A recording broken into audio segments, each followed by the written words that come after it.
Red Bun means we're live, a casual take with your boy Stephen Pepper, here to give a take off my chest. So we finally, it only took 4 games, but we finally got a great game in these Western Conference Finals between the Minnesota Timberwolves and the Oklahoma City Thunder. It was a game, just high scoring fourth quarter. OKC's big three was dominant, but Minnesota's bench just couldn't miss a three. It was great.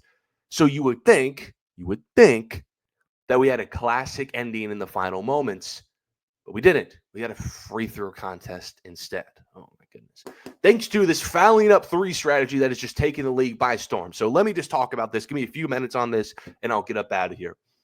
I think the NBA needs to absolutely ban, outlaw, just get rid of this fouling up three strategy because there is absolutely no way that game, 47 minutes of brilliant shot making, should end on a boring free throw competition for both teams, winning and losing. What is that? Listen, I get it's the smart strategy for the team with the lead, right? Any team with the lead should do whatever it takes within the rule book to win these close late games.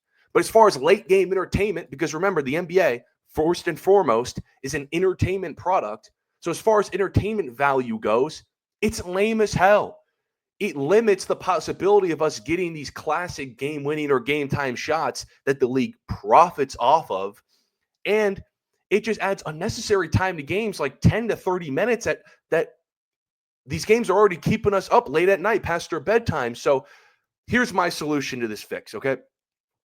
I think the NBA needs to look to what they've done already to the transition take foul and the hack-a-shack solution, these non-basketball stoppage strategies.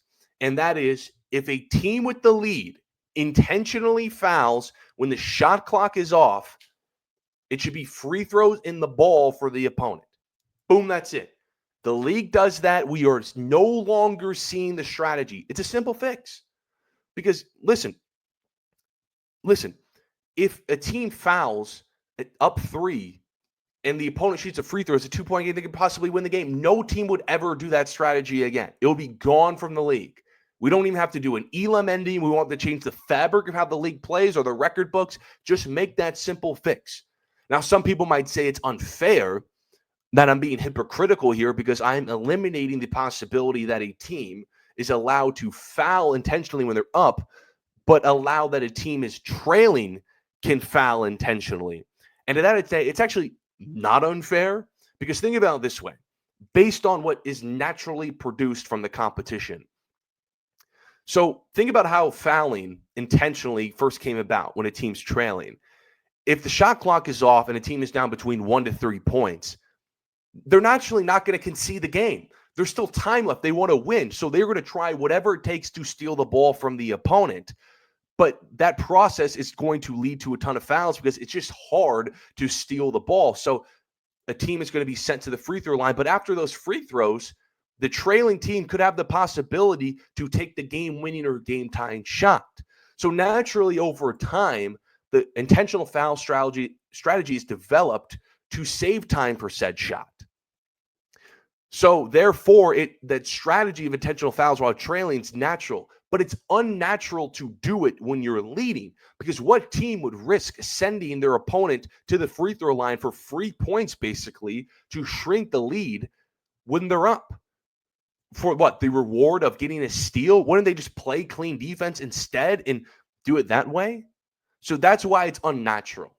Like just imagine if like the Spurs, right, in 2013 NBA Finals Game 6 fouled LeBron instead of us getting that Ray Allen shot when they were up 3. That's one of the most iconic moments in league history. The NBA makes memories, profits, gets ratings off those moments. That's just gone. I get it's too bad for the Spurs that they didn't do it, but as far as an entertainment product, it absolutely sucks. We were robbed of a possible Anthony Edwards game-tying shot. We're trying to make this guy the face of the league, the next Michael Jordan. Michael Jordan had all these kinds of moments, but we wouldn't let Ant have his moment because we're just doing a free throw contest at the end of games. I remember early in the year, Celtics-Cavs in the regular season, the game in the fourth quarter was like 30 seconds left. It took like 30 minutes of real time because all Mazzulla and Kenny Atkinson were doing were just fouling each other, and they were shooting free throws. No one's trying to see that. These games on the East Coast end at like 11:30 at midnight. I'm trying to go to bed, and you're making me stay up an extra 10, 30 minutes because teams just start fouling. It's not basketball. What are we doing here?